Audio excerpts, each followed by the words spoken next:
welcome to the 12 o'clock District News. I'm Danielle. And I'm Robert. And we're here to give you the hard-hitting news. Today we'll be doing a very special segment on our very own hometown of Washington, D.C. Now it's off to Connor at the White House. I'm here in Washington, D.C.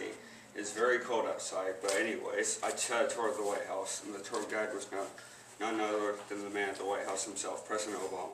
So, President Obama, can you give me all information on the White House? Well, let me see. Construction began on October 13, 1792. Sadly, it was mostly built by slaves, but paid Europeans also helped. In November 1st, 1800, it was ready for people to move in. The first president to do so was John Adams. Very interesting. Do you know if the White House was the only name chosen, or was something else going to be picked? Yes, actually, it had many different names. It was referred to as the President's Palace, Presidential Mansion, President's House, and even as the Executive Mansion.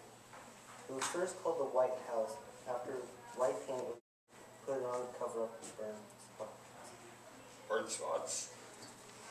You really should learn your history, young man. I'm talking about the burning of Washington. I don't have much time to explain, but British troops came and burned many houses, and one of those buildings was the White House.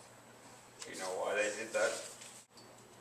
Historians believe it was because America went and burned and looted York, nowadays known as Toronto. It was during the Battle of York. I can understand why they'd be upset. Well then, can you tell me what you do in the White House?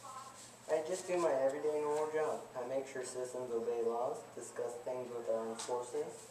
I make treaties or agreements with other countries. I represent our country. I pass and my laws and think of laws that should be passed. I see. So how big is the White House? Well, it has 132 rooms, 32 bathrooms, 6 floors, 412 doors, 28 fireplaces, 7 staircases, and elevators. You actually counted and memorized all that? Of course. Not really. I mean, we have people for that. We're running out of time here, so tell me, why should tourists visit the White House? Well, if you're ever in the capital city, you really should make an effort to go to the White House. The main reason to visit would be to learn the history. In my opinion, it is very interesting. Any other reasons? It's a very beautiful landmark. It's just nice to walk through the gardens.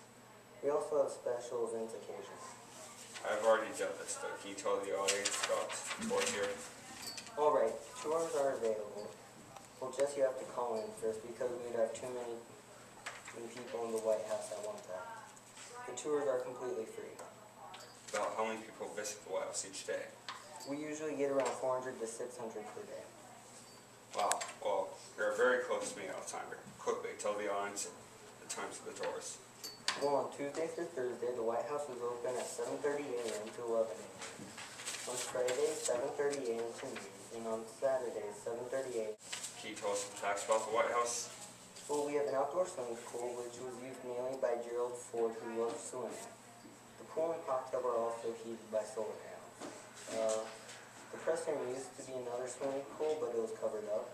The tiles of the pool can still be seen in the basement, signed by staff and celebrities.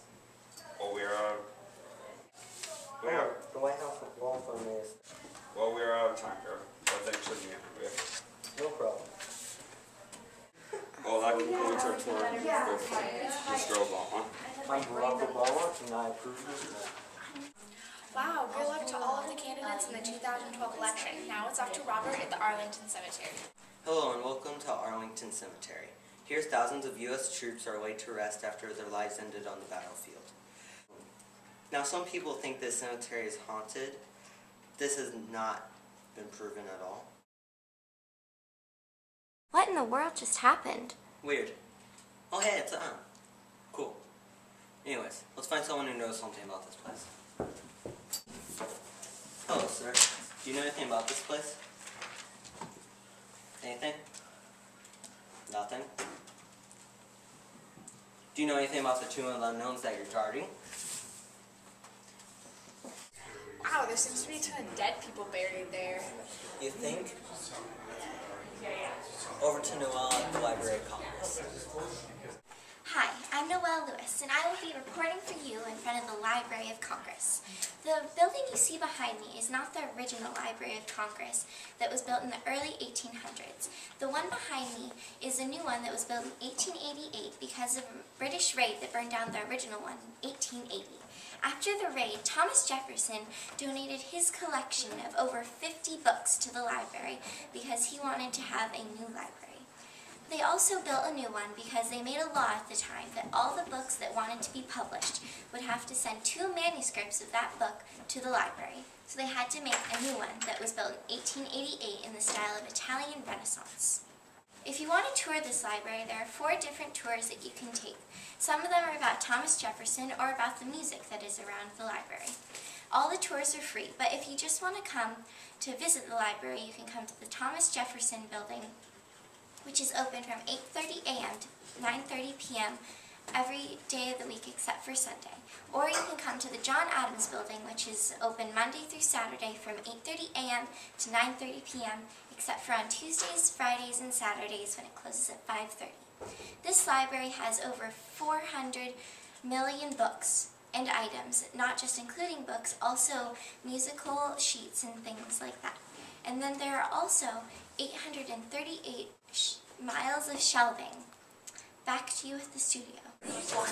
That's a lot of bookcases. Anyways, now Connor, I understand that you're the ambassador destination, right? What can you tell us about our destination, Washington, D.C.? DC is in a beautiful city. Every once in a while, you can see an oasis of green wonderful. It's best to come to DC in the spring because of the cherry trees that make the sea of pink.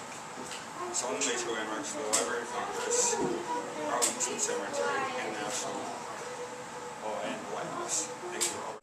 Hi, Danielle here. I'm standing in front of the Washington Monument located in the National Mall in Washington, D.C. The National Mall is home to many famous museums and monuments. Some that you may recognize are the Lincoln Memorial, the Washington Monument, the World War II Memorial, Vietnam Veterans Memorial, and the Air and Space Museum, and so many more. There are over 30 attractions. For those that don't know what the National Mall is, it is an open-area national park located in downtown Washington, D.C. First, it was thought of as a grand avenue by Charles L'Enfant. He envisioned a huge strip of land 1 mile around, lined with shrubs, trees, and plants, but his plan was not fulfilled. In the early 1950s, Andrew Jackson Downey designed a landscape and later constructed and built. Memorials and museums were added one by one, and it took a lot of time and a lot of money to build. It took over $40 million alone to build the Air and Space. So going to the National Mall is a must if you love learning about history and seeing all the museums. There are tons of tours that you can take. I suggest taking a bike or Segway tour around the National Mall since it is 1 mile around. Bike tours are totally free when you can either rent a bike or bring your own bike, and a tour goes around with you. Or a tour guide can go around with you. And a Segway tour is $70, but you must be 16 or older to rent one. And or you may also take a double-decker bus, which is $10. It is a great and educational way to learn about your history of the United States. So act fast and plan your trip to see the National Mall today. Well, that's it for now. I'm Danielle. And I'm Robert. See you next time when we Give you the hard district.